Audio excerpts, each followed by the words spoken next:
Harry Potter اور پارس پتھر کا راز، 8واں باب، جادوئی مرکبات کا استاد۔ وہ دیکھو، کہاں؟ سرخ بالوں والے لمبے لڑکے کے ساتھ، وہ اینک والا۔ کیا تم نے اس کا چہرہ دیکھا؟ کیا تم نے اس کا نشان دیکھا؟ اگلے دن جس پل ہیری نے اپنا کمرہ چھوڑا، اسی وقت سے اس نے آس پاس سرگوشیوں کی ایسی ہی آوازیں سنی تھیں۔ وہ جدھر سے گزرتا، طلباء سب کام چھوڑ کر اس کی طرف متوجہ ہو جاتے تھے۔ کمرہ جماعت کے باہر قطار لگا کر کھڑے بچے پنجوں کے بل اچک اچک کر اسے دیکھنے کی کوشش کرتے رہے۔ کئی تو راہداریوں میں بغیر کسی وجہ آگے تک جا کر لوٹ گئے تھے، اسے گھورتے ہوئے پاس سے گزر جاتے تھے۔ ہیری کی دلی خواہش تھی کہ وہ ایسا نہ کریں، کیونکہ وہ کمرہ جماعت کی تلاش میں ہی اپنی پوری توجہ مرکوز رکھنا چاہتا تھا۔ ہاگورڈ میں 142 سیڑھیاں تھیں، کچھ چوڑی اور پھیلی ہوئیں، کچھ تنگ اور حرکت کرتی ہوئی۔ کچھ سیڑھیاں جمعے کے دن انہیں کہیں اور ہی لے جاتی تھیں، کچھ سیڑھیوں کے درمیان ایک کڑی ہی غائب تھی، اور سب بچوں کو یاد رکھنا پڑتا تھا کہ اسے پھلانگ کر عبور کرنا ہے۔ ایسے دروازے بھی تھے جو اس وقت تک نہیں کھل سکتے تھے جب تک ان کے ساتھ تہذیب و شائستگی سے بات نہ کی جاتی یا انہیں صحیح جگہ پر گدگدی نہ کی جاتی۔ ایسے دروازے بھی تھے جو در حقیقت دروازے تھے ہی نہیں، بلکہ ٹھوس دیواریں تھیں جو دروازے ہونے کا نشان کر رہی تھیں۔ یہ یاد رکھنا بہت مشکل تھا کہ کون سی چیز کہاں تھی، کیونکہ ہر چیز ادھر سے ادھر اچھل کر جھومتی رہتی تھی۔ تصویروں کے اندر کے لوگ ایک دوسرے سے ملنے کے لیے آتے جاتے رہتے تھے، یعنی اپنی تصویر میں سے دوسروں کی تصویر میں چلے جایا کرتے تھے۔ ہیری کو پورا یقین تھا کہ ذرا بختر کے سجاوٹی انگور کے کسی بھی وقت ادھر ادھر چل سکتے تھے۔ بھوتوں سے بھی کوئی مدد نہیں ملتی تھی۔ جب کوئی بھوت اچانک اس دروازے سے تیرتے ہوئے آتا تھا جسے آپ کھولنے کی کوشش کر رہے ہوں، تو اس سے بہت صدمہ ہوتا تھا۔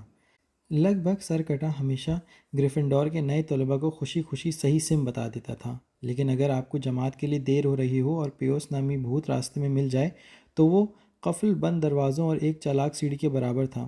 وہ آپ کے سر پر ردی کی کاغذ کی ٹوکری انڈیل دیتا تھا، پیروں کے نیچے سے قالین کھینچ لیتا تھا، چوک کے ٹکڑے نشانے لگا کر مارتا تھا، یا پھر آپ کے پیچھے غائب ہو کر چلتا تھا اور آپ کو زمین میں گرا کر آپ کی ناک پٹک سکتا تھا اور زور سے چیختا تھا، تمہاری ناک مل گئی۔ اگر پیوس سے بھی زیادہ کوئی برا ہو سکتا تھا، وہ چوکیدار فلچ تھا۔ اس سے ہیری اور رون کی پہلے ہی صبح مدبھیڑ ہو گئی۔ فلچ نے دیکھا کہ وہ ایک دروازے کو زبردستی کھول کر اندر داخل ہونے کی کوشش کر رہے تھے۔ بدقسمتی سے وہ دروازہ تیسری منزل کی اس راہداری کی طرف جاتا تھا جہاں جانا منع تھا۔ وہ یہ ماننے کو تیار ہی نہیں تھا کہ وہ راستہ بھٹک گئے تھے، اور اسے پورا یقین تھا کہ وہ جان بوجھ کر اندر داخل ہونے کی کوشش کر رہے تھے۔ وہ انہیں تہہ خانے میں بند کرنے کی دھمکی دے رہا تھا، لیکن اسی وقت ہال سے گزرتے ہوئے پروفیسر کوئرل نے ان کی خلاصی کروائی۔ فلچ کے پاس ایک بلی تھی جس کا نام اس نے مسز نورس رکھا ہوا تھا۔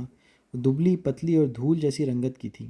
فلچ کی طرح اس کی آنکھیں بھی زرد لالٹین جیسی دکھائی دیتی تھیں اور کافی حد تک ابھری ہوئی باہر نکلتی ہوئی محسوس ہوتی تھیں۔ وہ اکثر تنہا راہداریوں میں گھومتی رہتی تھی۔ اگر اس کے سامنے کوئی قواعد و ضوابط کی خلاف ورزی کرتا یا قطار میں سے ایک بھی قدم باہر نکالتا تو وہ پلک جھپکتے فلچ کے پاس پہنچ جاتی تھی، اور اگلے ہی لمحے میں ہاپتا ہوا فلچ کسی پراسرار بھوت کی طرح نمودار ہو جاتا تھا۔ فلچ کو اسکول کے تمام خفیہ راستوں سے مکمل آگاہی تھی۔ کہہ سکتے ہیں کہ ان راستوں کے بارے میں وہ جانتا تھا اس سے زیادہ کوئی دوسرا شخص نہیں جانتا تھا، شاید ویزلی جڑواں بھائیوں کو چھوڑ کر۔ سب جانتے تھے کہ فلچ کسی بھوت کی طرح اچانک آ ٹپکے گا اور انہیں اپنی مضبوط استخوانی گرفت میں لے لے گا۔ اسی وجہ سے سب طلباء اس سے شدید نفرت کرتے تھے، اور کئی تو یہ دلی خواہش رکھتے تھے کہ کسی نہ کسی طرح مسز نورس کو ایک لات ہی مار دی جائے۔ اگر آپ کو کسی طرح راستہ تلاش کرنے میں کامیابی ہو بھی جائے تو اس کے بعد پڑھائی کا جھنجھٹ سامنے کھڑا تھا۔ ہیری کو جلد ہی یہ معلوم ہو گیا تھا کہ جادو سیکھنے کا مطلب صرف چھڑی ہلانا اور کچھ عجیب سے الفاظ کو منہ سے ادا کرنا ہی نہیں تھا، بلکہ مکمل طور پر کتابوں کے سبق پڑھنے اور یاد کرنے پڑتے تھے۔ ہوم ورک الگ سے کرنا ہوتا تھا۔ انہیں ہر بدھ والے دن کو آدھی رات تک اپنی دوربینوں سے آسمان میں مختلف ستاروں کی نقل و حرکت کی جانچ پڑتال کرنا پڑتی تھی، اور ان کی سمتوں اور کیفیت کے بارے میں کاپیوں میں جدید حالات درج کرنا پڑتے تھے۔ اس کے علاوہ انہیں الگ الگ ستاروں کے نام اور گرہن لگنے کی علامات کو بھی یاد کرنا پڑتا تھا۔ ہفتے میں 3 بار انہیں قلعے کے عقبی حصے میں بنے ہوئے ہریالی گھروں میں جا کر جڑی بوٹیوں کا علم حاصل کرنے کے لیے عملی مشقیں انجام دینی ہوتی تھیں، جس کی جماعت ایک گول مٹول پستہ قامہ جادوگرنی لیتی تھی، اور ان کا نام تھا پروفیسر اسپراؤٹ۔ یہاں وہ سیکھتے تھے کہ کس طرح کار آمد پودوں اور مختلف الانواع پھپھوندیوں کی دیکھ بھال کی جائے، اور یہ بھی کہ ان پودوں اور پھپھوندیوں کو کن امور کے لیے استعمال میں لایا جائے۔ انہیں سب سے بیزار کن جماعت معاشرتی علوم کی لگتی تھی، جس میں جادوئی تاریخ کا مضمون پڑھایا جاتا تھا۔ یہ اکلوتی ایسی جماعت تھی جسے ایک بھوت پروفیسر پڑھاتا تھا۔ پروفیسر بینز واقعی ایک قابل اور سمجھدار پروفیسر تھے، جب وہ اسٹاف روم کے آتش دانی انگیٹھی کے سامنے گئے تھے اور اگلی صبح جب بیدار ہوئے تو اپنی جسم کو کرسی پر ہی چھوڑ کر پڑھانے چلے آئے۔ پروفیسر بینز بولتے رہتے تھے، لگاتار بولتے رہتے تھے، جبکہ طلباء نام اور تاریخ لکھتے جاتے تھے۔ وہ اکثر ایمی ٹک دی ایول اور یورک دی اوٹ بال کے نام آپس میں الٹ پلٹ کر دیتے تھے۔ جادوئی کلمات سکھانے والے استاد پروفیسر فلٹوک ایک بونے سے جادوگر تھے جنہیں اپنی ڈیسک کے پار دیکھنے کے لیے کتابوں کے ڈھیر کے اوپر کھڑا ہونا پڑتا تھا۔ اپنی پہلی جماعت کے آغاز والے دن انہوں نے رجسٹر کھولا اور جب وہ ہیری کے نام پر پہنچے تو ان کے منہ سے حیرت کے مارے چیخ نکل گئی اور وہ اگلے ہی لمحے وہاں سے اوجھل ہو گئے۔ پروفیسر میکگونگل سب سے الگ قسم کی استاد تھیں۔ ہیری نے سوچا تھا کہ وہ ایسی استانی ثابت ہوں گی جن سے اسے بچ کر ہی رہنا ہوگا۔ وہ بہت سخت اور نہایت گھاگ تھی۔ اس کے علاوہ پہلے دن جماعت میں ہی انہوں نے طلبہ کو اچھی طرح سمجھایا تھا، تبدیلی حیت بہت مشکل اور خطرناک جادو ہوتا ہے جو آپ ہاگورڈ میں سیکھیں گے، لیکن اگر میری جماعت میں کسی نے بھی گڑبڑ کی تو وہ یہاں سے غائب ہو جائے گا اور پھر کبھی لوٹ کر نہیں آ پائے گا۔ میں آپ سب کو خبردار کر رہی ہوں۔ انہوں نے اپنے چبوترے والی میز کو ایک جیتے جاگتے بچھڑے میں بدل دیا اور پھر اسے واپس میز بنا ڈالا۔ ان کے جادوئی کرتب کو دیکھ کر سب طلبہ بہت محظوظ ہوئے اور وہ بھی ایسا ہی کچھ کرنے کے لیے بےتاب دکھائی دے رہے تھے، لیکن جلد ہی انہیں تلخ حقیقت سے آشنائی ہو گئی کہ وہ اتنا آسان نہیں تھا۔ فرنیچر کو جانوروں میں تبدیل کرنے کے لیے انہیں کڑی محنت اور طویل مسافت طے کرنا ہوگی۔ بہت سی مشکل جزیات کو لکھوانے کے بعد پروفیسر میکگونگل نے طلباء کو ماچس کی ایک ایک تیلی دی اور انہیں کہا کہ وہ اپنی چھڑی کے استعمال سے تیلیوں کو سلائی کی سوئیوں میں بدلنے کی کوشش کریں۔ جماعت کا وقت ختم ہونے پر صرف ہرمائنی ہی ایک ایسی طالبہ تھی جسے تیلی کو سوئی میں بدلنے میں کامیابی ہوئی تھی، جبکہ باقی ساری جماعت ہونقوں کی طرح منہ پھاڑے بیٹھی تھی۔ پروفیسر میکگونگل نے جماعت کے سبھی طلباء کو دکھایا کہ کس طرح یہ سفید چاندی جیسی ہو گئی تھی اور اس میں نوک نکل آئی تھی۔ یہ کہتے ہوئے انہوں نے ہرمائنی پر ستائشی مسکراہٹ ڈالی تھی جو ہرمائنی گرینجر کے لیے کسی اعزاز سے کم نہیں تھی۔ وہ طالب علم اور طالبہ جس جماعت میں واقعی جانے کا خواہشمند دکھائی دیتا تھا وہ تاریک جادو سے محفوظ رہنے کے فن سے متعلق تھی۔ مگر پروفیسر کوئرل کی اسباقی گفتگو ایک طرح کی مذاق ہی ثابت ہوئی۔ جماعت میں لہسن کی تیز اور ناگوار بدبو بھری ہوئی تھی۔ سب کہہ رہے تھے کہ یہ اس خون آشام بھوت کو دور بھگانے کے لیے تھی جس سے پروفیسر کوئرل رومانیہ کے تاریک جنگل میں ملے تھے۔ وہ اب بھی ڈرتے تھے کہ وہ خون آشام بھوت کسی دن انہیں پکڑنے کے لیے پھر آ سکتا ہے۔ کوئرل نے طلبہ کو بتایا کہ انہیں یہ پگڑی ایک افریقی شہزادے نے تحفتاً دی تھی جس کی جان انہوں نے ایک 1000 سالہ آدم خور مردے سے بچائی تھی، مگر طلبہ کو ان کی کہانی پر یقین نہیں ہوا۔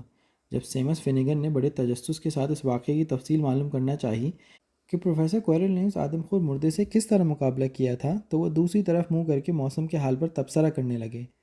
اس کے علاوہ طلبہ نے یہ بھی محسوس کیا کہ کوئرل کی پگڑی میں سے ایک عجیب سی ناگوار بو آتی تھی۔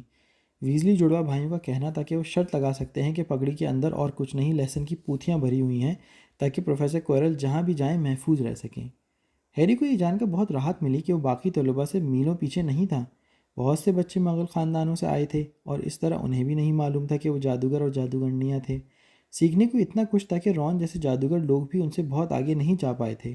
جمعے کے دن ہیری اور رون کے لیے ایک اہم ترین دن تھا۔ ناشتے کے لیے بڑے ہال میں نیچے جاتے ہوئے ایک بار بھی راستہ نہیں بھٹکے تھے۔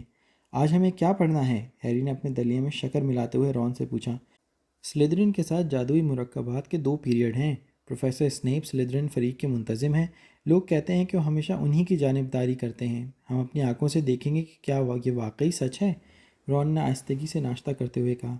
کاش پروفیسر میکگونگل بھی ہماری طرفداری کیا کرتی، ہیری نے کہا۔ پروفیسر میکگونگل گریفنڈور فریق کی منتظمہ تھیں، لیکن اس کے باوجود انہوں نے پہلے ہی دن انہیں ڈھیر سارا ہوم ورک دے دیا تھا۔ اسی لمحے الوؤں کی ڈاک آ گئی۔ ہیری کو اب تک اس کی عادت پڑ گئی تھی، لیکن پہلے دن جب لگ بھگ 100 الو ناشتے کے وقت پر بڑے ہال میں اچانک داخل ہوئے تو وہ ہکا بکا رہ گیا تھا۔ یہ الو تب تک میزوں کے اوپر دائروی انداز میں منڈلاتے رہے تھے جب تک انہیں ان کے مالک نہیں دکھائی دیے۔ وہ خط اور پیکٹ ان کی گودوں میں پھینک کر لوٹ جاتے تھے۔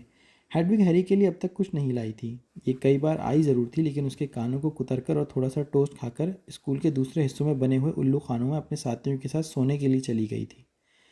لیکن اس صبح وہ اڑتی ہوئی نمیدار ہوئی اور سیب کے مربے اور شکردانی کے بالکل درمیان آ کر بیٹھ گئی۔ اس نے جھٹکے سے ہیری کی پلیٹ میں خط پھینک دیا۔ ہیری نے فوراً اسے پکڑتے ہوئے کھول لیا۔ لکھائی کافی خراب تھی، جیسے گھسیٹے مار کر لکھا گیا ہو۔ ڈیئر پوٹر، میں جانتا ہوں کہ جمعے کے دن تمہیں آدھے دن کی پڑھائی کے بعد چھٹی ہو جاتی ہے۔ کیا تم 3 بجے کے قریب میرے یہاں آ کر میرے ساتھ ایک پیالی چائے کی پینا پسند کرو گے؟ میں جاننا چاہتا ہوں کہ تمہارا پہلا ہفتہ کیسا گزرا۔ پہلی نشست میں ہی جواب لکھ کر ہیڈوگ کو دے دینا، ہیگرڈ۔ ہیری نے رون سے قلم ادھار لیا اور اسی خط کے اگوی حصے پر لکھ دیا، ہاں کیوں نہیں، ضرور ملیں گے۔ پھر اس نے ہیڈوگ کو خط کے ساتھ روانہ کر دیا۔ ہیری کی قسمت اچھی تھی کہ وہ ہیگرڈ کے ساتھ چائے پینے کے لیے مشتاق تھا، کیونکہ جادوئی مرکبات کی جماعت اس کے لیے اب تک کی سب سے بڑا حادثہ ثابت ہوئی تھی۔ سال کے آغاز والی ضیافت میں ہیری نے سوچا تھا کہ پروفیسر اسنیپ اسے ناپسندیدگی سے دیکھتے رہے ہیں اور اچھا نہیں سمجھتے۔ جادوئی مرکبات کی جماعت میں پہلے پیریڈ کے بعد وہ جان چکا تھا کہ وہ غلط تھا۔ پروفیسر اسنیپ ہیری کو ناپسند ہی نہیں کرتے تھے، بلکہ وہ اس سے تو نفرت کرتے تھے۔ جادوئی مرکبات کی جماعت ایک تہہ خانے میں منعقد ہوتی تھی۔ قلعے کے بالائی حصے کی نسبت اس جگہ زیادہ ٹھنڈک اور خنکی کا قبضہ تھا۔ دیواروں میں بنے ہوئے شیلفوں میں ہر طرح کے شیشے کے مرتبان رکھے ہوئے تھے، اور ان میں مرے ہوئے جانور اچار کی طرح تیرتے ہوئے دکھائی نہ بھی دیتے تو بھی یہ جگہ بہت ڈراؤنی لگتی۔ پروفیسر فلٹوک کی طرح پروفیسر اسنیپ نے بھی رجسٹر نکال کر جماعت کی حاضری لگائی، اور فلٹوک کی ہی طرح وہ بھی ہیری کے نام پر آ کر ٹھہر گئے۔ ارے ہاں، انہوں نے دھیرے سے کہا، ہیری پوٹر، ہمارا نیا ہیرو۔ ڈریکو میلفوائے اور اس کے دوست کریب اور گوئل منہ پر ہاتھ رکھ کر ہنسنے لگے۔ سب کے ناموں کو پکارنے کے بعد اسنیپ نے جماعت کی طرف دیکھا۔ ان کی آنکھیں ہیگرڈ کی طرح چمکتی سیاہ تھیں، مگر ان میں ہیگرڈ جیسی نرمی اور شگفتگی نہیں تھی۔ ان کی آنکھیں سرد اور گہری تھیں، جنہیں دیکھ کر اکثر تاریک سرنگ کی یاد تازہ ہو جاتی تھی۔ آپ یہاں پر جادوئی مرکبات بنانے کا اہم ترین علم اور رقیق سائنس سیکھنے آئے ہیں، انہوں نے اپنی گفتگو کا آغاز کیا۔ ان کی آواز سرگوشی سے کچھ زیادہ اونچی نہیں تھی، لیکن طلباء کو ہر لفظ صاف سنائی دے رہا تھا۔ پروفیسر میگونگل کی طرح ہی اسنیپ کے پاس بھی جماعت میں کسی تردد کے بغیر ہی خاموشی برقرار رکھنے کا فن موجود تھا۔ چونکہ یہاں پر چھڑی ہلانے کا غیر معمولی کام بہت کم ہوتا ہے، اس لیے تم میں سے اکثر کو یہ یقین نہیں ہوگا کہ یہ بھی جادو ہی ہے۔ مجھے امید نہیں ہے کہ تم لوگ ابلتی ہوئی کڑھائی سے اڑتے ہوئے لہراتے دھوئیں کی دلکشی کو کبھی سمجھ پاؤ گے، یا انسان کی رگوں میں جانے والے سیالوں کی نازک قوت کو پہچان پاؤ گے جو دماغ کو قابو میں کر لیتے ہیں اور حواس پر چھا کر انہیں زائل کر دیتے ہیں۔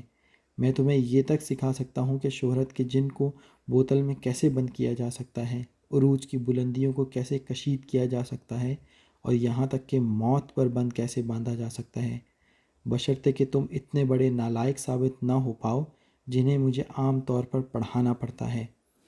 اس چھوٹی سی گفتگو کے بعد کافی دیر تک کمرے میں خاموشی چھائی رہی۔ ہیری اور رون بازو اٹھا کر ایک دوسرے کی طرف دیکھ رہے تھے۔ ہرمائنی گرینجر اپنی نشست کے کنارے پر کھسک آئی تھی اور یہ ثابت کرنے کے لیے بےتاب ہو رہی تھی کہ وہ نالائق نہیں تھی۔ پوٹر، اسنیپ نے اچانک کہا، اگر میں سوسن سفید کی جڑ کے صفوف کو افسنتین کے خیاساندے میں ملاؤں گا تو مجھے کیا حاصل ہوگا؟ کون سی جڑ کے صفوف کو کس کے خیاساندے میں؟ ہیری نے رون کی طرف دیکھا، جس کے چہرے پر بھی اتنی ہی ہوائیاں اڑ رہی تھیں جتنی کہ ہیری کے چہرے پر۔ ہرمائنی کا ہاتھ ہوا میں تلوار کی طرح کھڑا دکھائی دے رہا تھا۔ میں نہیں جانتا جناب، ہیری نے دھیمے سے کہا۔ شہرت ہی سب کچھ نہیں ہوتی، اسنیپ نے پھپتی کسی۔ انہوں نے ہرمائنی کے تنے ہوئے ہاتھ کو نظر انداز کر دیا تھا۔ ہم ایک بار اور کوشش کرتے ہیں پوٹر۔ اگر میں تم سے زہر مہرہ لانے کے لیے کہوں تو تم اسے کہاں تلاش کرنے جاؤ گے؟ ہرمائنی نے اپنے ہاتھ کو اتنا اونچا اٹھا لیا تھا جتنا کہ وہ اپنی نشست سے اٹھے بنا اٹھا سکتی تھی، لیکن ہیری کو تو اس بات کا رتی بھر بھی اندازہ نہیں تھا کہ زہر مہرہ کس بلا کا نام ہوتا ہے۔ اس نے کوشش کی کہ میلفوائے، کریب اور گوئل کی طرف نہ دیکھے جو ہنسی کے مارے دوہرے ہوئے جا رہے تھے۔ میں نہیں جانتا جناب، ہیری نے پھسپھسے انداز میں کہا۔ ایسا لگتا ہے کہ یہاں آنے سے پہلے تم نے کتابیں کھول کر بھی نہیں دیکھی، ہے نا پوٹر؟ پروفیسر اسنیپ نے صفاقانہ لہجے میں مسکرا کر کہا۔ ہیری نے ان سرد آنکھوں میں سیدھے دیکھنے کے لیے اپنی پوری قوت مرتکز کی۔ اس نے ڈرسلی گھرانے میں اپنی کتابوں کو کھول کر پڑھا تھا، مگر کیا اسنیپ اس سے یہ امید باندھے بیٹھا تھا کہ اسے ایک نظر میں ہی 1000 جادوئی جڑی بوٹیاں اور پابندیاں نامی کتاب میں لکھے ہوئے ہر ایک سطر ازبر ہو چکے ہوں گے؟ اسنیپ نے ایک بار پھر ہرمائنی گرینجر کے ہوا میں لہراتے ہوئے ہاتھ کو نظر انداز کر دیا تھا۔ پوٹر، اچھا یہ بتاؤ کہ ناگ پھنی اور بھیڑیائی دانے میں کیا فرق ہوتا ہے؟ اس بار ہرمائنی گرینجر اٹھ کر کھڑی ہو گئی تھی اور اس کا ہاتھ تہخانے کی چھت کو چھونے لگا۔ مجھے نہیں معلوم جناب، ہیری نے دھیرے سے کہا۔ مجھے لگتا ہے کہ ہرمائنی جانتی ہے، آپ اسی سے کیوں نہیں پوچھ لیتے؟ کچھ بچے اس کی بات پر ہنس پڑے۔ ہیری کی نگاہ سیمس سے جا ٹکرائی، جس نے اسے آنکھ ماری۔ بہرحال اس بات سے اسنیپ خوش نہیں ہوا تھا۔ اس نے ہرمائنی کو ڈانٹتے ہوئے کہا، بیٹھ جاؤ۔ اور پوٹر، تمہاری معلومات کے لیے بتا دوں کہ افسنتین اور سوسن سفید کی جڑ کے صفوف کو افسنتین کے خساندے میں ملانے سے گہری نیند لانے والا سیال بنتا ہے، جو نہایت طاقتور اثرات رکھتا ہے، اسی لیے اسے زندہ موت کا گھونٹ کہا جاتا ہے۔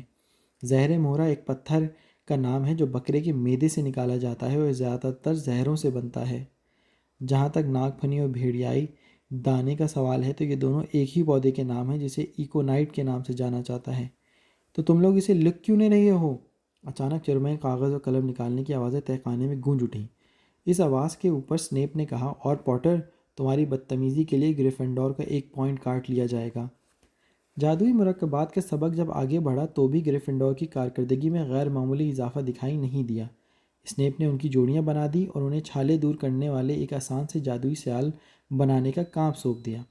اسنیپ اپنے لمبے کالے چوغے میں چاروں طرف گھوم کر دیکھتا رہا کہ وہ سوکھی ہوئی کھجور، بچھو بوٹی اور سانپ کے زہریلے دانت کے صفوف کو کس طرح سے تول رہے تھے۔